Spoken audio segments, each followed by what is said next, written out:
Welcome back to Rock Bottom is the New Normal. This is Brian. I kind of wanted to talk about dogs. I have my dogs with me right here. Uh, this one, say hi, Budge. This one is Budger. I've had him the longest. He's going to be 3 in August. This one is Caleb. He will be 3 right before Christmas. Um, I think that I think that dogs are super important in sobriety or like, pets or kids, like anything that kind of like relies on you. I know that like I have a lot of the tools that I've built over time and like I'm really strong in my sobriety. Like I'm able to play the tape forward and see what would happen if I drink. I'm able to take accountability. Like I'm able to do all this stuff that I fucking talk about all the time and I preach and I just like won't shut the fuck up about. Uh, but probably the main thing that keeps me sober over everything else is these two. I think that I think that deep down, even if I didn't have those tools, even if like the urge was too much and I just like, lost the tools in the process and like I was like about to drink, I think that I'd be like, who the fuck's gonna like feed my dogs? Right? Who's gonna love my dogs to the full capacity? Because they need so much love and attention and just like they need someone to be there 100% of the time. They need they need a responsible person to be there for them and care for them and give them loves and affection.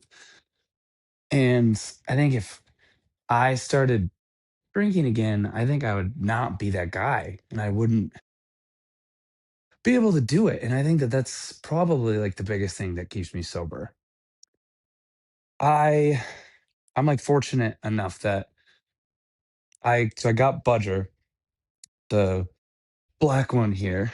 I got him. I had just moved out of my like I had just moved out of my brother's house. I was probably like a year, it was probably a year and a half sober at this point. And I moved out of my brother's house and I moved into my own apartment.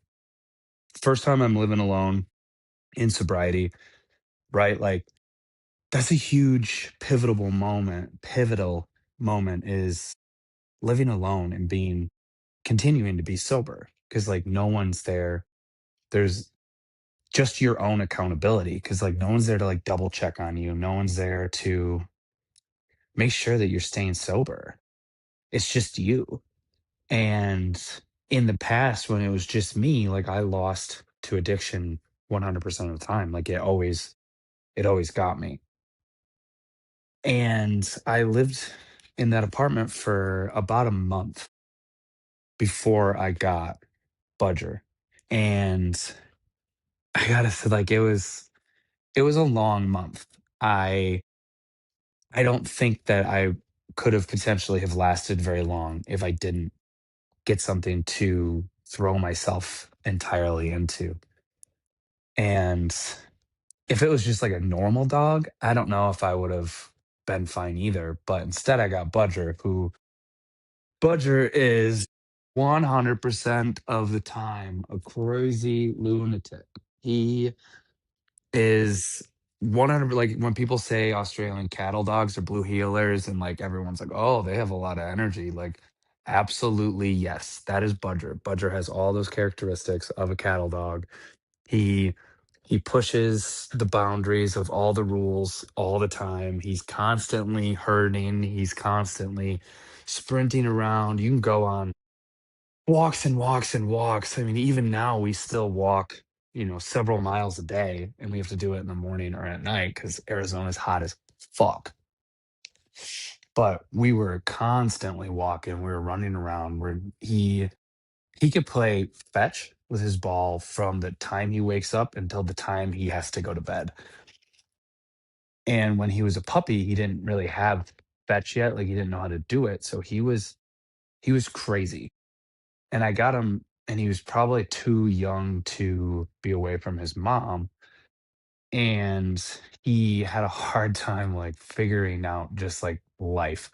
Like, he, like, would, poop and pee all over the apartment. Potty training was really hard. He didn't sleep.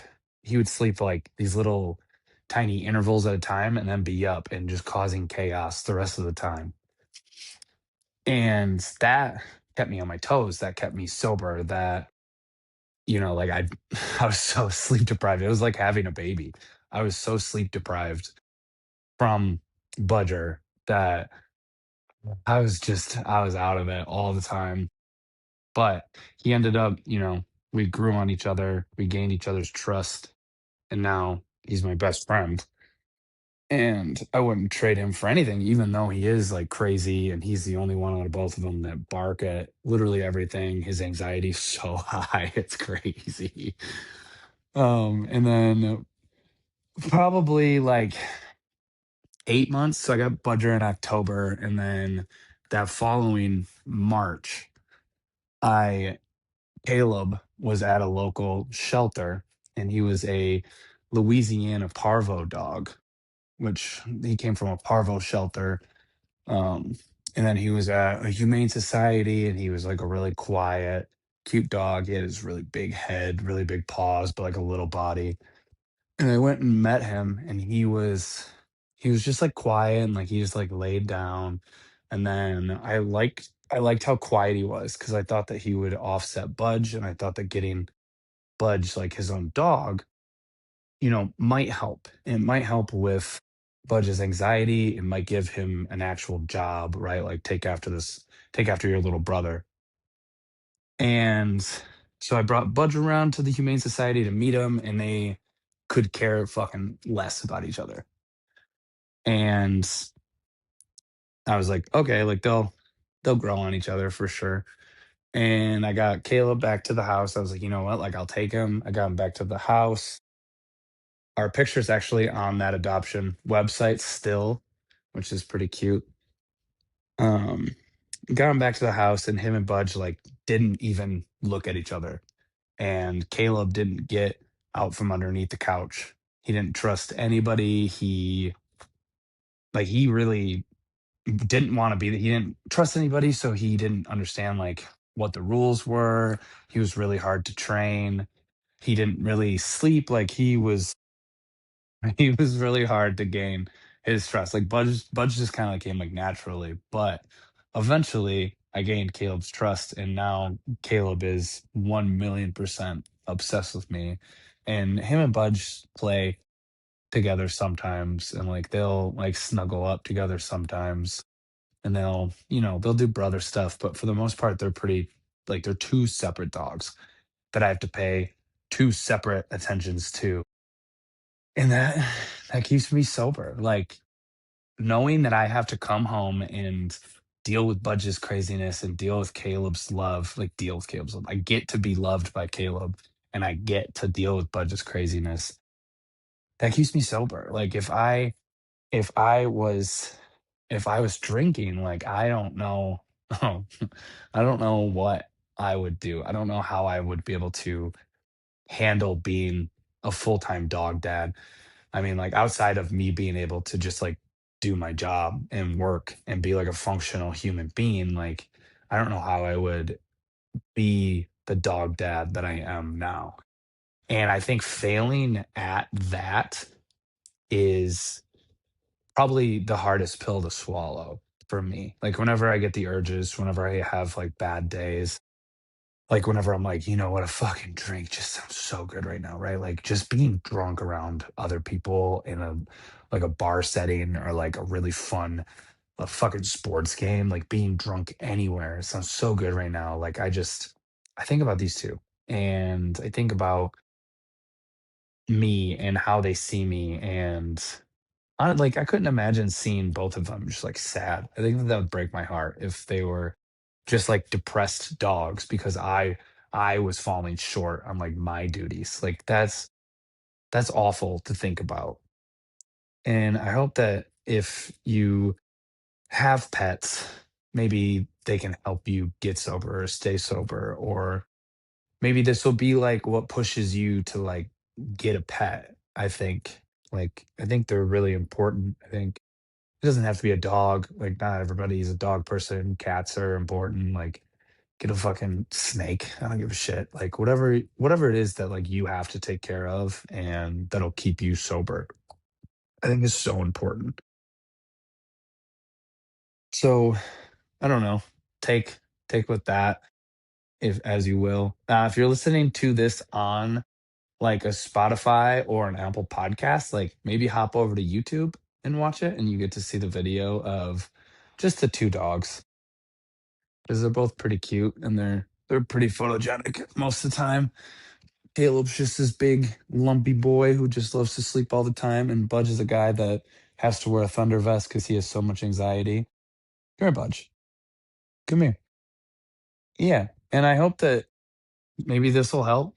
It helps me. I know that it helps me 1,000,000%. And I think that is I think that it's so important. And I mean, this with if you pair this with accountability, pair it with playing the tape forward, like all these tools that I've talked about through all these podcasts, these videos, just me fucking ranting about shit. Like, if you pair it with all that, there's no reason that you can't be successful in sobriety. I mean, I am, and I say it all the time, like because people are like, "Oh, I wish I could be sober." You can be. Like literally, if I can do it, if I can come back, if I can come scratching back from where I was, right, drinking a half gallon a day, detox, withdrawals, relapse, like you name it. Like I've been through fucking hell and back, psychosis. Like I've been through it all. And if I can get through all that, and I'm not like incredibly smart or like good at many things. Like, like I just kind of like go with the flow for the most part. But if I can do this, like any one of you guys can do this. Like you just have to find what works for you. Like this is what works for me, and that's I'm sharing what works with me, and maybe it'll work with you. So maybe let that just like resonate. Again, my inbox and like my shit's like always open. You guys can reach out to me no matter what. If you're having problems, if you need someone to just like fucking talk to, if you get a dog and you want to send me dog pictures, that's like actually the best thing, the best case scenario for me at least. The guy I love, I love seeing dog pictures. Send them. Um, yeah, just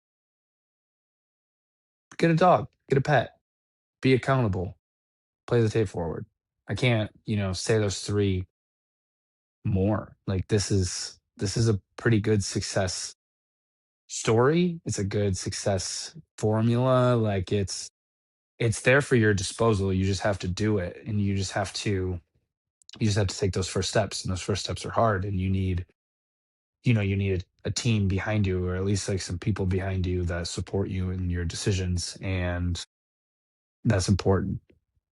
And also, when you're first sober, like buy yourself shit, go buy yourself some stuff. Like I think sobriety in itself is such a reason to get yourself little treats from time to time.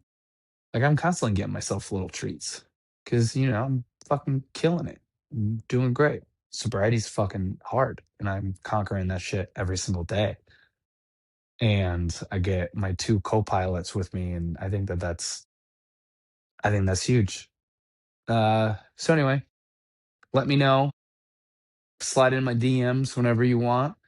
I am looking for more people to interview. So if you know anybody, let me know so I can, get in touch with them. Or if you're somebody, get in touch with me and let's chat and see if we can get you on an episode. Cause I want to hear everybody's story. I think everyone else wants to hear everybody's story. I think the sobriety stories are so clutch, and they're so key, and they're so huge. Like they're important and they're interesting 100% of the time, and they're quintessential in getting everybody else to be sober, or keeping everybody else sober. So just let me know. Again, slide in my DMs.